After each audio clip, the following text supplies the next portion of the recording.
Quero saudar os irmãos com a paz do Senhor. Quero agradecer a Deus pelo privilégio de estar aqui nessa comunidade, pelo convite que nos foi feito, pelo pastor Evandro, através do Betel, como a irmã disse. Eu sou betelina, eu fiz seminário no Betel, me formei em 2000. E através do Betel é que eu tive a oportunidade de conhecer essa linda igreja. E nessa manhã já fomos aqui tremendamente abençoados por Deus. A presença do Senhor é neste lugar. Amém, irmãos? Essa é a nossa alegria, porque a palavra de Deus diz que a presença do Senhor, a fartura de alegria. E na presença do Senhor, até a tristeza salta de prazer. E o nosso Deus é presente neste lugar, nesta manhã. Nós já o sentimos de forma poderosa. E Ele continua no nosso meio para falar nos nossos corações, para alegrar a nossa vida, para nos trazer as respostas e para nos desafiar também. Né, irmãos? Muitas vezes nós gostamos de ouvir aquela palavra de consolo do Senhor, mas às vezes Ele também nos exorta e muitas vezes Ele nos faz sair da nossa condição de conformismo. E missões normalmente vêm sempre nessa direção, nos fazer lembrar que Deus nos chamou, que Deus nos salvou com um propósito de nos usar para a glória dEle. Então, normalmente quando a gente fala de missões, a gente tem essa possibilidade de se sentir desafiados por Deus para a sua obra. Louvado seja o nome do Senhor. Eu só gostaria de, antes de ler a palavra de Deus, me apresentar. Eu me chamo Suzy mesmo. Todo mundo fica, é Sus Maria, Suzislane, Suzana, não, é só Suzy. E eu sou missionária, fiz seminário no Betel e trabalhei em Timor-Leste durante 5 anos como missionária. Retornei há 3 anos, na verdade o propósito era continuar servindo lá, mas lamentavelmente eu fui acometida por tuberculose e foi muito difícil o diagnóstico em Timor mesmo, tive que ir para a Indonésia e da Indonésia acabei vindo direto para o Brasil e estou aqui até hoje, mas continuo servindo a Deus aonde Ele tem me colocado. O importante é isso, nós entendemos que fomos chamados pelo Senhor e que o nosso chamado é, sobretudo, pregar o Evangelho aonde o Senhor tem nos colocado. Eu gostaria de ler um texto da Palavra de Deus. É um versículo clássico de missões. Enquanto os irmãos abrem a Bíblia, eu já vou tomar água, porque eu vim falando de Santo André até aqui. Achei uma carona abençoada, e aí a gente vai falando das coisas de Deus. Estou um pouco resfriada também. Mateus capítulo 28, a partir do versículo 18. É um texto clássico de missões, a gente ouve ele com frequência quando a gente fala sobre a obra missionária. É conhecido como a Grande Comissão, que alguns têm dito que para muitos é a grande omissão. Vamos ler então. Jesus, aproximando-se, falou-lhes dizendo: toda autoridade me foi dada no céu e na terra. Ide, portanto, fazei discípulos de todas as nações, batizando-as em nome do Pai, e do Filho e do Espírito Santo, ensinando-as a guardar todas as coisas que vos tenho ordenado. E eis que estou convosco todos os dias até a consumação dos séculos. Irmãos, nessa manhã a gente vai estar falando sobre os desafios de missões mundiais.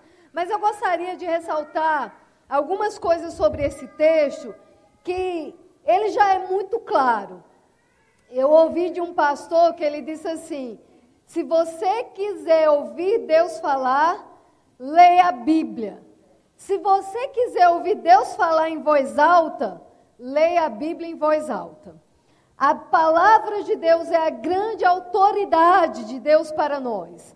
E quando se trata de missões, algumas pessoas normalmente ficam esperando um chamado sobrenatural de Deus para então se dispor a fazer obra missionária. eu digo que isso acontece, nós somos pentecostais e acreditamos nisso, mas às vezes é por conta da dureza do nosso coração.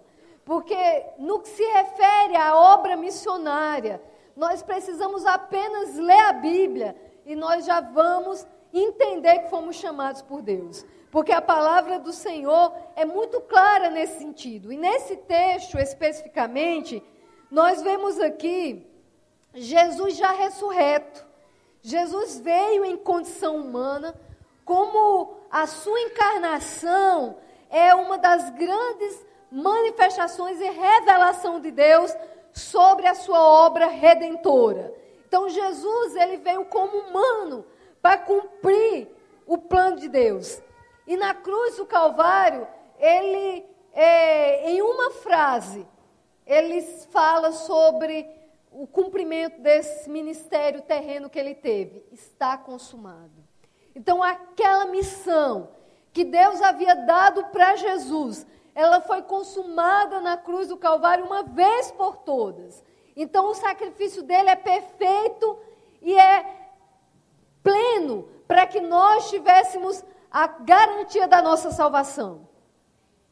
Mas essa mensagem que ele veio pregando, o evangelho do reino, ainda precisa ser proclamada, ainda precisa ser pregada.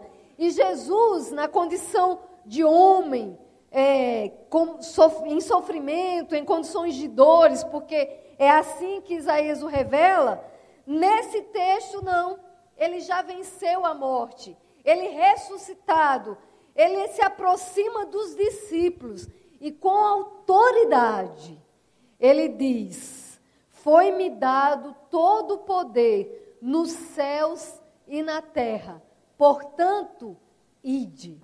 Irmãos, se nós cremos na palavra de Deus, se nós cremos na autoridade de Jesus sobre as nossas vidas, só resta-nos uma opção: obedecer. Obedecer. Então, nós temos aqui essa palavra de Jesus direto para os seus discípulos, que somos nós também. Quando ele orava lá em João, capítulo 17, para os seus discípulos, ele orava para os seus discípulos e ele dizia também: oro por aqueles que ainda hão de crer no meu nome. Ele orou por nós, ele nos incluiu como seus discípulos. E para os seus discípulos, sob a autoridade dele, a palavra é: ide por todo mundo, pregai o evangelho, fazei discípulos de todas as nações, batizando-as em nome do Pai, do Filho e do Espírito Santo, ensinando-as a guardar todas as coisas que vos tenho ordenado. Então, nós temos aí a autoridade de Jesus, que é a base desse mandamento. Nós temos a ordem que é dada, que é pregar o evangelho. E, por fim, nós temos uma grande e gloriosa promessa. E eis que estou convosco todos os dias, até a consumação dos séculos. Irmãos, nada mais precioso do que a presença gloriosa de Jesus nas nossas vidas. Nada mais precioso do que saber que Deus é conosco, que Deus está conosco em todo o tempo, mesmo em detrimento às circunstâncias adversas, Ele é conosco. E eu penso nisso, e quando eu me lembro da situação difícil em que eu vivi, eu fui acometida de tuberculose lá em Timor-Leste, não tinha diagnóstico, já estava extremamente desfalecida. Foi então quando eu tive que ir para a Indonésia, fiquei internada, fiquei na Indonésia 45 dias. É uma situação difícil, mas a certeza da presença de Deus e do cuidado dEle é o que nos faz vencer toda a adversidade. Então ele diz, se nós pregarmos o Evangelho, se nós obedecermos à autoridade dEle e a sua ordem pela sua palavra de ir pregar o Evangelho, Ele é conosco todos os dias, nos dias maus, nos dias bons, nos dias de adversidade, nos dias alegres, Ele é conosco. Mas, irmãos, há muita coisa ainda para fazer. Há muitas necessidades nesse mundo de meu Deus.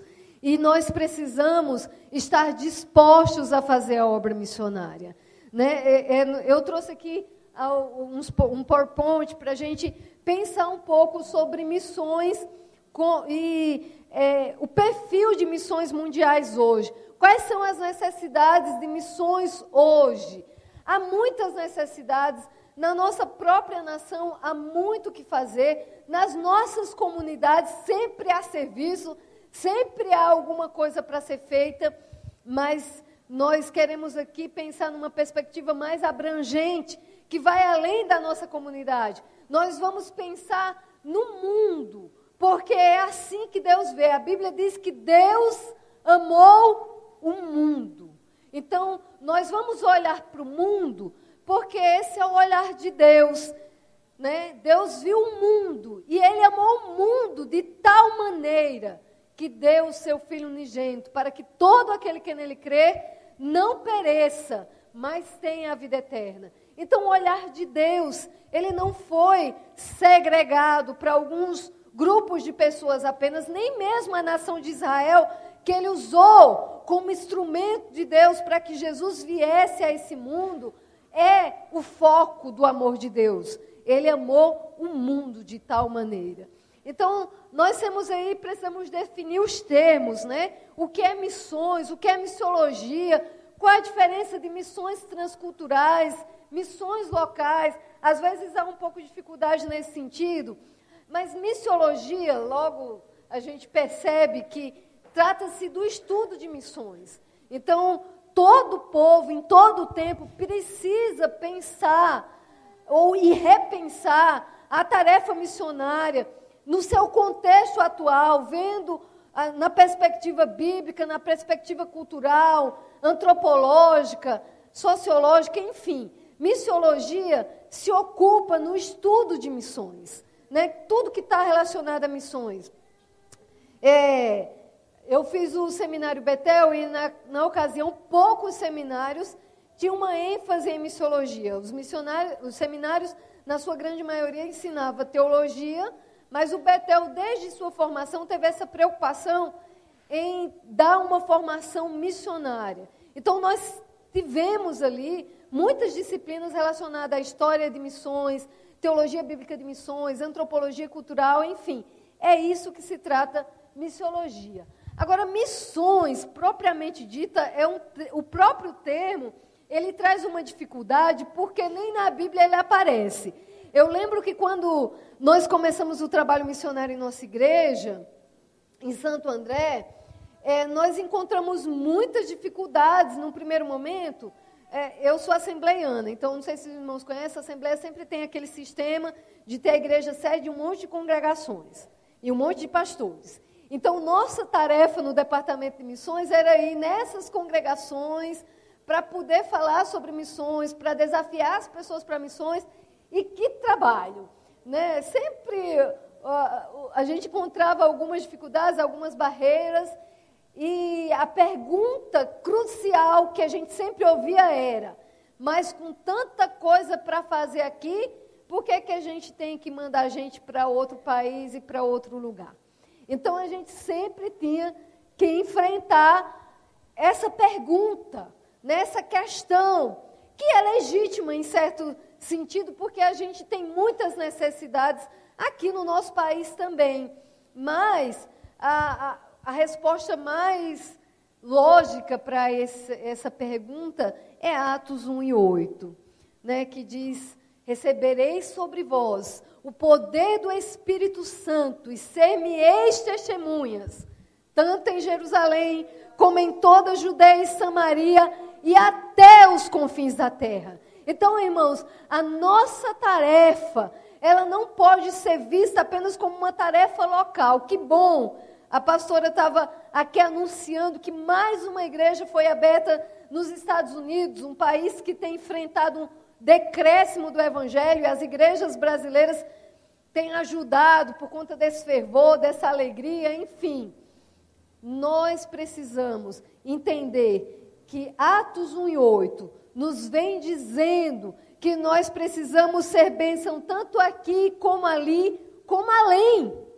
né? A igreja não pode ficar em si mesmada, achando que a sua tarefa local cumpre a sua missão como um todo. Isso não é verdade, irmãos. É bem verdade que, como indivíduo, eu tenho que estar em algum lugar. Né? Algumas vezes eu pensei, puxa vida, eu queria tanto estar na Arábia Saudita, lá em Timor, na Indonésia, mas não dá. Então, a gente está nesses lugares diferentes enquanto corpo de Cristo. Nós, como igreja, temos a possibilidade de fazer a obra de Deus em toda a sua dimensão. Porque enquanto alguns estão aqui servindo, Deus levanta alguns para ir mais além e para ir para os confins da terra.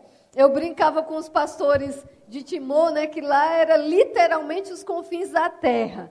Para chegar em Timor, nós temos aí em torno de 30 horas de viagens, de voo voado. E aí eles falaram para mim, Suzy, na verdade, quem é o fim do mundo é o Brasil, né? Então, depende da perspectiva. Então, literalmente, a gente estava lá nos confins da terra. Mas, irmãos, nós não podemos perder de vista que, apesar da palavra missão, ela não está na Bíblia, a sua ideia, ela está implícita, e desde Gênesis a Apocalipse. Porque todo o projeto de Deus, a partir da queda do homem, quando o pecado se estabeleceu e criou a desordem, não apenas na criação do homem, mas em toda a natureza, enfim, Deus estabeleceu um plano. E todo o seu projeto foi para que esse plano se concretizasse em Jesus e que a mensagem salvadora de Jesus agora é nossa tarefa de poder estar compartilhando. Então, a ideia de missões está nesses textos, mas a palavra missões, ela vem do latim. E a sua aplicação mais próxima é de apóstolos, no sentido de que é aquele que vai, começa algo novo, começa, enfim. Então, muitas pessoas têm essa resistência a missões, às vezes só pelo simples fato de não ter a palavra ali. Também não tem a palavra trindade, e a gente vê a trindade preciosa ali trabalhando. Então, não é uma desculpa para que a gente deixe de fazer missões, porque a ordem é clara. A ideia da palavra missões é a tarefa que o Senhor nos deu para realizar. E hoje, irmãos, nós estamos vivendo dias muito difíceis da igreja, principalmente, não é da igreja evangélica brasileira, isso acontece nos países cristãos, como a Europa, até mesmo os Estados Unidos, mas pensando na igreja evangélica brasileira, nós estamos vivendo dias difíceis. Por quê? Porque essa era pós-moderna, que incute a ideia do relativismo, não existe autoridade, não existe verdade absoluta, que impõe a ideia do materialismo, né, que o ter acabou se sobressaindo ao ser, e essa ideia do hedonismo, que eu tenho que conseguir, né, os desejos, satisfazer os meus desejos, o prazer a todo custo, tem influenciado de alguma forma a igreja. E nós vemos isso, muitas vezes, na teologia da mídia. Os programas de televisão evangélico trazem essa ideia de que a gente precisa ter, a gente precisa possuir, que a gente precisa dominar. E aí não surge muito espaço para a obra missionária. Porque a obra missionária, ela está na base daquele texto que Jesus diz: quem quer ser o meu discípulo, renuncie a si mesmo, tome a sua cruz e siga-me. Irmãos, quando a gente pensa nesse texto, a gente vai lembrar que a cruz da ideia de sacrifício, de escárnio, de renúncia.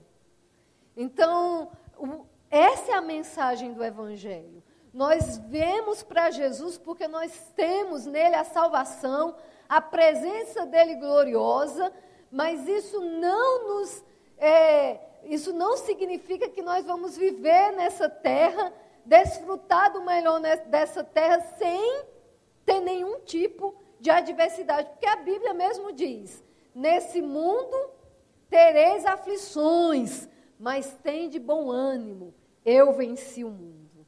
Então, esse movimento evangélico brasileiro enfraquece as bases da missão, porque faz com que o crente entenda que ele veio para Jesus para desfrutar das benesses dessa terra, e que aí significa que eu não quero passar por nenhum tipo de renúncia, de sacrifício para levar o Evangelho de Cristo. E aí nós temos essa grande dificuldade, irmãos. É uma grande dificuldade. Teve uns pastores ingleses que vieram para o Brasil porque eles estavam admirados com o crescimento do Evangelho no Brasil, e eles queriam entender esse fenômeno. E eles vieram e fizeram uma pesquisa no Brasil. Resultado da pesquisa. Ele disse a um pastor amigo meu, o Brasil cresceu muito, mas na profundidade de um pires. Então, as igrejas muitas vezes estão cheias de pessoas, mas esvaziadas de significado e de propósito. Qual é o verdadeiro propósito da igreja? Você já se perguntou por que é que eu estou aqui e que sirvo nessa igreja? Irmãos, não é apenas para sentar e participar desse culto e desse louvor tão abençoado.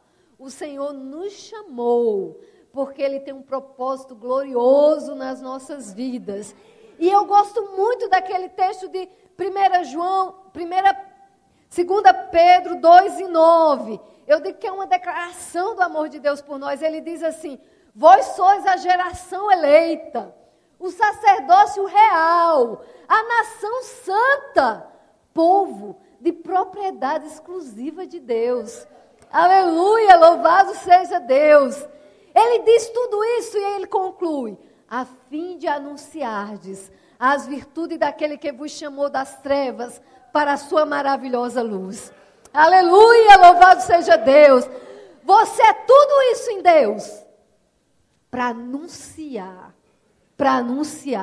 E o versículo seguinte diz o seguinte: antes vós não eram povo, mas agora são povo de Deus. Antes vocês não tinham misericórdia, mas agora a misericórdia os alcançou. Aleluia, louvado seja Deus. Então, irmãos, missões é isso. Agora, qual a diferença de missões locais versus missões transculturais? No Brasil, a palavra missionário não necessariamente é usada para quem vai para campos transculturais. Tem gente que faz campanhas nas igrejas e recebe o título de missionário. Mas a diferença é eu digo que missões, de verdade, tem que ser um estilo de vida. Não é um lugar geográfico. Pegar um avião aqui, descer em outro país, não me torna um missionário. O que me torna um missionário é essa consciência do chamado de Deus para pregar as boas novas do reino. As boas novas do reino. O evangelho da palavra de Deus. Porque tens pregado muita coisa dita ser evangelho. Mas Paulo diz que se lhe pregar outro evangelho, que seja anátema. Quando ele diz isso é porque há outros evangelhos.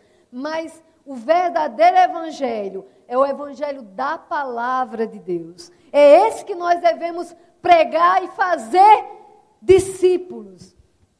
Mas, enfim, tem um autor chamado Ralph Winter, que ele diferencia a missão transcultural da seguinte forma. Ele divide em três M's, M1, M2 e M3, que ele chama de distância cultural. Às vezes, eu estava dando aula outro dia, uma irmã perguntou assim para mim: me disseram que quando a gente interpreta esse texto de Atos 1 e 8, Jerusalém é o meu bairro, Judeia é a minha cidade, Samaria é o meu estado. Outros dizem que Jerusalém é a cidade, Samaria o bairro, enfim. pode ser entendido de qualquer forma, desde que a gente entenda que nós devemos alcançar todo mundo. Mas ele traz a ideia de missão transcultural da seguinte forma. Ele diz que o M1, ele dá um exemplo. Quando um americano sueco em Los Angeles evangeliza outros americanos suecos, ele não ultrapassou nenhuma barreira cultural. Porque quando a gente fala de missão transcultural, a gente está falando em romper uma barreira cultural, não necessariamente geográfica. Aí ele diz, se o mesmo americano fosse ganhar latinos americanos nos Estados Unidos que falassem inglês, ele já tinha ultrapassado uma barreira cultural, porque ele estaria falando com um outro povo, embora esses latinos também falassem o inglês ali. Mas se esse mesmo americano, viesse, por exemplo, na Venezuela e pregasse ali o evangelho, aí a distância cultural que ele tinha percorrido era um pouco maior. Então, quando se trata de missões transculturais, não necessariamente está relacionado ao aspecto geográfico em si, mas a distância cultural que eu faço para pregar o evangelho e contextualizá-lo para aquele grupo-alvo. Por exemplo, aqui no Brasil, nós temos mais de 300 tribos indígenas. Eu posso estar no Brasil fazendo missões transculturais. Hoje nós temos uma infinidade por exemplo, lá na minha cidade, nós temos em Santo André, nós temos hoje um lugar que abriga muitos haitianos. Então, tem gente trabalhando, igrejas trabalhando com esses haitianos, a maioria deles nem fala o português ainda, estão levando professores franceses, pessoas para traduzir, então eles estão fazendo missões transculturais. Eles estão no Brasil, mas estão trabalhando para alcançar uma outra cultura. Então, é isso basicamente que é missão transcultural. Mas esse mesmo autor, ele diz, ele falou num congresso de Lausanne que aconteceu há muito tempo, mas que ainda foi o grande congresso que mudou a mentalidade, porque trouxe informações das necessidades mundiais. Ele disse que a nossa prioridade hoje é atravessar as fronteiras transculturais a fim de alcançar pessoas de outras nações, cumprindo a grande comissões, e essas pessoas que ainda não tiveram acesso à palavra de Deus. Eu, quando ouvia isso, eu estava no seminário, eu ficava muito inquieta. Será que realmente tem pessoas que nunca ouviram falar de Jesus, principalmente nesse mundo globalizado? Eu confesso que eu ficava desconfiada dessa história. Timor, eu estava falando para os irmãos, é um país que, apesar de oficialmente ser católico, na prática eles são animistas. E tem todo um aspecto histórico relacionado a isso. Então, eu cheguei em Timor, todo mundo sabia falar de Jesus, fazem as competições de presépio no final do ano, Maria, José, enfim. Mas eu recebi na minha casa, lá tinha uma comunidade internacional muito grande pela ONU, porque o país tinha sido destruído, enfim. E eu recebi um major chinês na minha casa. Eu aceitei esse desafio como também um trabalho missionário. Então, no sábado, a gente não tinha atividade, eu fazia pão, chamava os outros missionários, aí eu chamava gente de Bangladesh, do Egito, a maioria muçulmanos, e a gente sempre fazia um café da tarde lá em casa, orava, enfim. Era uma forma de compartilhar para essa comunidade internacional. E visitou a minha casa, já bem no final, já estava doentada, esse chinês. E ele estava junto com um brasileiro, que também não era evangélico, mas que já tinha visitado nossa casa algumas vezes. Ele estava voltando para o Brasil. E aí, então, eu decidi dar uma Bíblia para ele de presente. A gente conseguiu uma doação de Bíblia lá. Eu só, aqui como lembrança de Timor. Era uma Bíblia que a capinha era de Timor. É uma Bíblia para você. O chinês olhou assim e disse, o que é isso? Aí o brasileiro falou, uma Bíblia. E aí ele disse assim, uma Bíblia? O que é uma Bíblia? E aí o brasileiro, não crente, se espantou de imaginar que alguém não sabia o que era uma Bíblia. Ele falou, é o livro dos cristãos. Aí ele falou, é uma espécie de dicionário? Irmãos, aí eu fui tentar com o meu inglês meio complicado, mas aí eu fui falar de Deus, que criou, que Jesus... Fiz aquele plano de salvação rapidamente, para ele entender o que é que a gente ia crer. E, por final, ele disse, você pode me dar uma Bíblia? Eu falei, olha, só tem português. Ele falou, eu disse assim, mas eu vou tentar por aqui em Timor achar uma em inglês, que era um desafio. Ele falou, não, eu queria em mandarim. Eu disse, agora ficou difícil. Eu fiquei doente, passei na Indonésia, cheguei no Brasil, mas essa Bíblia não saía da minha cabeça. Consegui lá em Mogi das Cruzes, numa igreja de chinês, mandei para Timor, para os missionários que estavam aqui de férias, e felizmente eles entregaram essa Bíblia a esse chinês. Glória a Deus, irmãos, é uma alegria indizível saber que alguém não sabia de Jesus, nunca ouviu falar de Deus, nem sabia o que significava uma Bíblia. Isso é realidade nos nossos dias. E Deus tem nos chamado para pregarmos o Evangelho a todas as nações. Então, irmãos, eu vou ser rápido, eu falo demais. Uma vez eu fui entregar uma Bíblia para o presidente de Timor, e eu fui entregar para ele pessoalmente, estava dizendo algumas coisas, ele me pediu um microfone. Eu digo, agora, dá microfone na mão de pastor e de missionário. Aí foi bom, porque eu já preguei para todo mundo, feliz é a nação cujo Deus é o Senhor. Mas, enfim, vou tentar aqui passar rapidinho essas informações para vocês. O mundo, ele é dividido em 3 óticas, né? Nós temos as nações políticas, que são 252, isso daí já teve pelo menos 2 nações novas depois disso. O Sudão foi dividido em 2, enfim, mas é mais ou menos por aí. Nós temos quase 7 bilhões de pessoas no mundo, mas nós temos os povos, porque um país, não necessariamente, ele é uma unidade cultural. Dentro de um país pode ter povos distintos. É caso do Brasil, que nós temos aqui vários povos indígenas, comunidades quilombolas, que são pessoas que têm as suas culturas próximas. Agora, um país como a Indonésia, por exemplo, que tem 13 mil ilhas, aí é que a diversidade cultural é enorme. São em torno de 700 línguas faladas na Indonésia. Né? Tem o Bahasa Indonésia que os une de alguma forma, mas qualquer lugar é engraçado. Né? Quando eu ia em um lugar que eu falava Bahasa Indonésia, se eles queriam falar alguma coisa diferente, eles falavam na língua local deles. Mas, então, esse mundo é dividido em 24 mil povos étnicos, linguísticos diferentes. Timor, um país do tamanho de Sergipe, fala 32 línguas. Só para vocês terem ideia. E não é que nem aqui que as línguas estão lá dentro das tribos. Eu estou aqui nessa cidadezinha, eu mudo ali para outra cidade, eles estão falando outras línguas. Eu, pelo menos, aprendi um monte de bom dia, tudo bem, línguas diferentes, só foi o que deu para fazer. Então, nós temos aí, desses 24 mil povos, nós temos 8 mil povos não alcançados. E o que é um povo não alcançado? É um povo no meio do qual não existe uma igreja em quantidade e recursos humanos e financeiros suficiente para alcançar o seu próprio povo. Então, só que esse mundo, esses povos não alcançados, esse mundo é dividido de 3 formas. Mundo A, B e C, que o mundo A seria os povos não alcançados. O mundo B é o povo com acesso.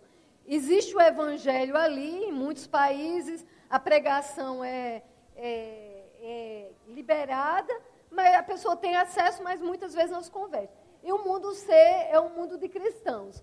Para vocês terem ideia, no mundo C, há 7 milhões de igrejas. Não tem nem o índice ali no mundo não alcançado, porque quase não existe igreja. 4 milhões de missionários estão trabalhando no mundo já cristão, enquanto que apenas 15 mil trabalham nos povos não alcançados. Então, o número total de missionários 4 milhões trabalham em mundo já cristãos. Apenas 15 mil trabalham entre os povos não alcançados. 95% dos recursos financeiros é investido já no mundo cristão, enquanto que apenas 0,5% é investido para os povos não alcançados. e a população do mundo não alcançado é 2,3 bilhões. O mundo cristão é 2,1 bilhões de pessoas. Para vocês terem ideia, por exemplo, às vezes com impressão de Bíblia, tradução de Bíblia, é feita mais para o mundo cristão. Um exemplo disso é no Brasil. Timor é um país que não tem a Bíblia na sua própria língua. Não queira nem saber como é dar uma teologia sem ter a Bíblia traduzida na língua do povo. Não tem a Bíblia traduzida. Aqui nós temos Bíblia da mulher que ora, Bíblia da mulher que chora, Bíblia do obreiro, Bíblia do adolescente, Bíblia do Tales, Bíblia de tudo que é jeito. Quer dizer, quantos milhões não são gastos para fazer essas novas edições de Bíblia? Os irmãos fazem ideia disso? Mas está lá, aqui para o público já cristão e já alcançado. Né? Então, nós vemos aí que o peso dessa balança está totalmente desigual. Né? A nossa tarefa é uma tarefa inalcançada. A gente não alcançou ainda. Peraí, minha saia enganchou aqui, irmãos. Faz parte, é só para descontrair. A tarefa nossa é inalcançada. Então, dos cristãos que a gente tem no mundo, que é 2,1 bilhões, apenas 800 são considerados comprometidos. 1,3 bilhões são tidos como cristãos nominais. 2,3 não são alcançados. Então, a nossa tarefa é grande. Tem um missionário brasileiro que eu admiro profundamente, é o Ronaldo Lidório.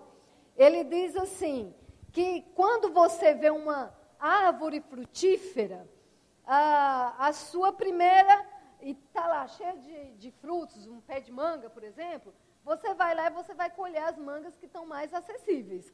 As de cima fica para depois, ou nem é colhida por conta da dificuldade de chegar lá. Ele disse que para a nossa geração sobrou o osso duro de roer. As nações que tinham um pouco mais de facilidade para ser alcançada, já o fizeram. Agora nos resta alcançar países extremamente difíceis para serem penetrados. Né? Então, hoje nós teríamos aí, em média, 875 igrejas para alcançar um povo não alcançado. As estatísticas no Brasil é bem desanimadora. Existe um número pequeno de igrejas no Brasil que estão efetivamente envolvidos com a obra missionária. Então, quer dizer, não seria difícil, mas já pensou 875 igrejas juntas para alcançar um povo não alcançado, para sustentar um missionário, para produzir Bíblias para ali? Não é difícil, mas, né, vamos ver. Entre os povos não alcançados está a famosa e conhecida janela 1040. A janela 1040 é uma janela imaginária, né, que compreende 10 graus acima da linha do Equador a 40 graus acima da linha do Equador. Isso não significa que há alguns países difíceis fora dessa janela. A Indonésia, por exemplo, é um. Mas ela caracteriza a região do mundo com menos, com a menor presença do Evangelho e onde também se concentram os 3 principais blocos religiosos do mundo, que é o budismo, o islamismo e o hinduísmo. Então, a janela 1040, 97 das pessoas do mundo menos evangelizadas estão dentro dessa janela. 99% dos mais pobres do mundo estão dentro dessa janela. E 82% da população, quer dizer, dos menos evangelizados, pobres menos evangelizados, e 82% da população menos evangelizada estão nessa janela. Que é muito fácil de entender. Por quê? A Bíblia diz que o diabo veio para roubar, matar e destruir. Se eles não conhecem a Jesus, não conhecem o Evangelho que liberta, a realidade não poderia ser outra. A gente tem trabalho em alguns países da África, inclusive no Malawi, o índice de AIDS é extremamente grande, irmãos. Então, eu vou passar rapidamente, pode passar, é que a gente já não tem muito tempo, para os irmãos perceberem, são as principais religiões do mundo.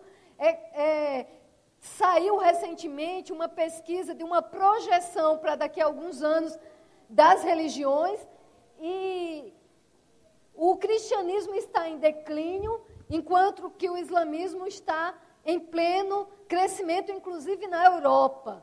Mas veja aí, nós temos 22% da população mundial é islâmica, hindu 14%, a gente quase não vê hindu, mas como eles estão principalmente na Índia, e a Índia é o segundo maior país do mundo, passando de 1 bilhão de pessoas, o índice acaba sendo elevado. Então, nesse Janela 1040, e que é um grande desafio, são esses blocos religiosos. O budismo, por exemplo, que eles não se consideram uma religião, mas uma filosofia de vida, mas que é muito forte em países como o Japão, Butão, enfim. O budismo, e eles, no Mianmar, por exemplo, irmãos, pode passar.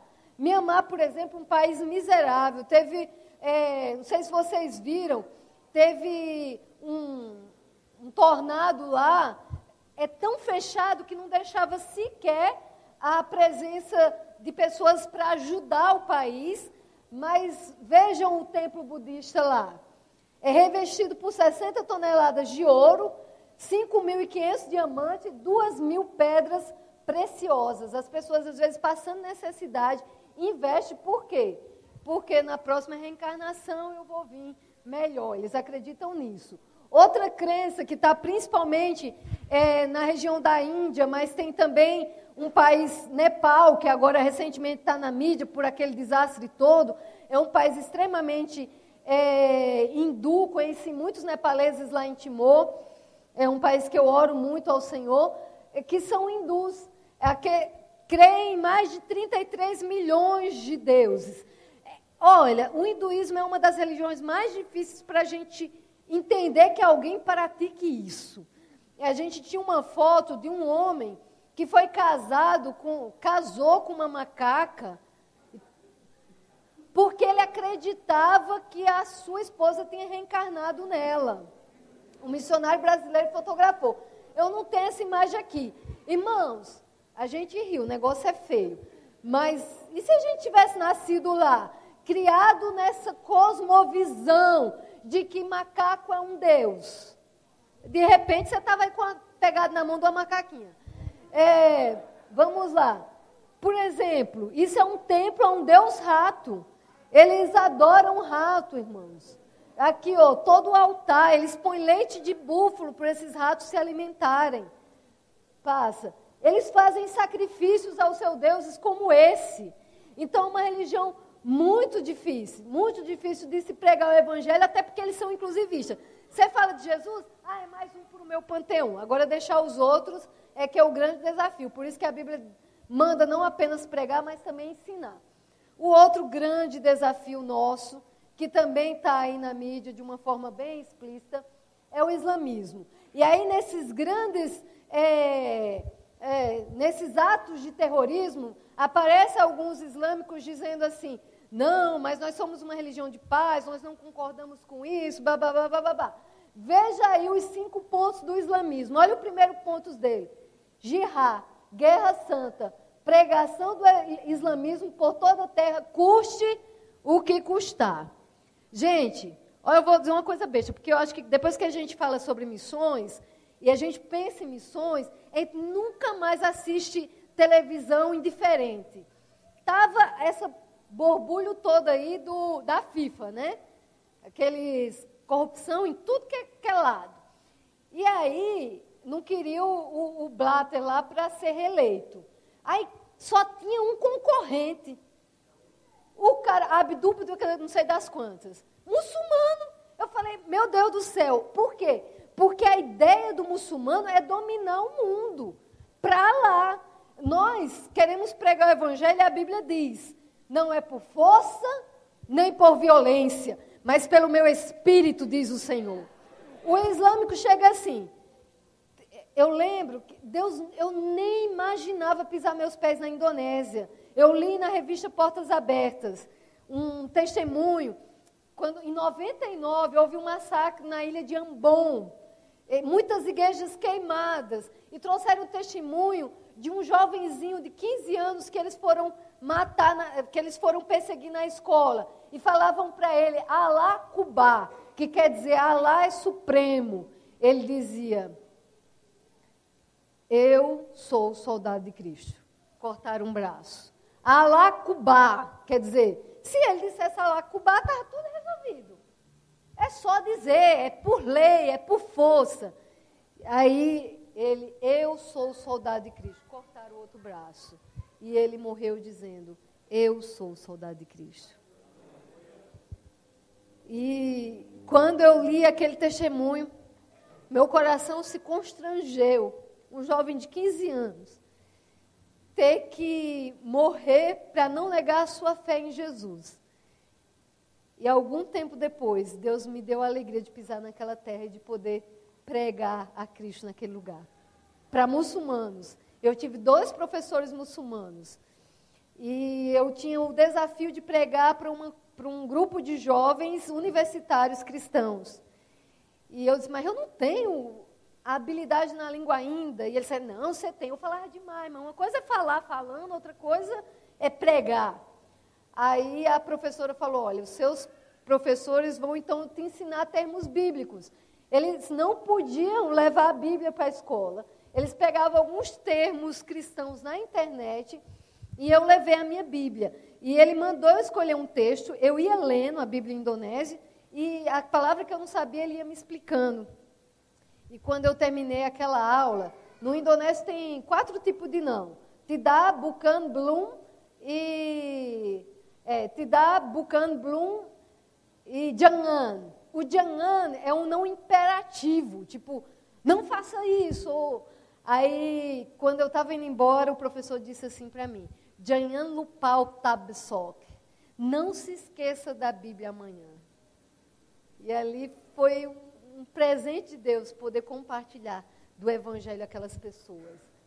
Volta só lá rapidamente. Então, os muçulmanos têm essa lei, aí ele, não tem nada a ver, tem sim. A oração 5 vezes por dia, você ir no país muçulmano, irmãos, 4 horas da manhã, aquele barulho ensurdecedor. Aí por isso que a Bíblia diz que os filhos da treva são mais prudentes que o da luz. Já que acordaram com aquele barulho, vamos orar por aquele povo, né? E tem a peregrinação até Meca. Um bom muçulmano tem que ir pelo menos uma vez por ano até Meca, dar esmolas, o mês de jejum do Ramadã e, por último, a declaração de fé. Não há Deus senão Alá e o seu profeta Maomé. Eu estive no Quênia há 2 anos atrás, logo depois que a gente voltou do Quênia, um país que tem crescido o evangelho, um país da África. Houve o Boko Haram, aquele grupo, tem vários grupos islâmicos radicais. Ele fez um massacre no shopping. E eles entraram no shopping. E ele ia abordando as pessoas tinham que dar a declaração de fé islâmica. Quem não dava, morria. E logo depois, recentemente, eles entraram numa escola, sequestraram todos os alunos, os que eram muçulmanos eles liberaram, os que não eram muçulmanos eles mataram todos. Por quê, irmãos? Porque eles querem que o mundo se torne islâmico. Então aí, crianças no Senegal pedindo esmola, aí é o domo da pedra, pode passar rapidinho, a pedra lá na Arábia Saudita, onde eles fazem a peregrinação, um monte morre atropelado aí nesse festival, e aí nós temos visto na mídia todos os dias muitos irmãos nossos morrendo por pregar o Evangelho. Irmãos, e hoje a missão Portas Abertas, não sei quantos conhecem a missão Portas Abertas aqui? Muitos irmãos conhecem, alguns não. É uma missão que trabalha, ela não envia missionários, o trabalho dela é suportar a igreja perseguida. Então, hoje, eles fazem o que chama DIP, Dia da Igreja Perseguida, que é para a igreja livre em todo o mundo lembrar dos nossos irmãos perseguidos e orar por eles. Esse daí é um grupo de irmãos egípcios, 21 que foram mortos. Eu conheci um pastor egípcio, eu tenho ele no Face, ele tem feito trabalho com a família desses irmãos, dando suporte, dando alimentos, porque 21 foram mortos pelo Estado Islâmico. Então, nós temos visto isso, irmãos. Olha, há muitas nações muçulmanas que não tem nenhuma igreja evangélica conhecida. E aí, só para a gente ter ideia, dos 22% de muçulmanos no mundo, apenas 6% dos missionários trabalham para o mundo muçulmano. Irmãos, é muita coisa para falar. Eu gostaria que a gente encerrasse agora. Tinha sobre as tribos indígenas, a gente podia ver sobre o declínio do cristianismo na Europa, mas eu gostaria de encerrar agora pedindo se a gente podia orar pela igreja perseguida. A Bíblia diz: se um membro do corpo sofre, todos sofrem. Agora, é tão distante da nossa realidade que eu fico perguntando se realmente a gente sente esse peso pelos nossos irmãos que estão sofrendo em todo o mundo, em muitos países, para não negar a sua fé. Eu queria só que ele voltasse 2 slides. Volta, esse daí, o outro. Tem um texto na palavra de Deus que diz o seguinte: aquele servo que conhece a vontade do seu Senhor e não prepara o que ele deseja, não realiza, receberá muitos açoites. Mas aquele que não a conhece e pratica coisas merecedoras de castigo, receberá poucos açoites. A quem muito foi dado, muito será exigido. A quem muito foi confiado, muito será pedido. O evangelho no Brasil tem crescido muito. Nós somos considerada a maior igreja pentecostal do mundo, a segunda maior igreja evangélica no mundo, depois dos Estados Unidos, que está em declínio. Deus tem nos dado muito. O que a gente vai dar em troca? O que a gente está disposto a dar pelo nosso Senhor? Eu queria pedir à pastora, eu estou com a garganta não muito boa, para a gente orar pelos povos e igrejas no mundo que têm sofrido perseguição por causa do Evangelho.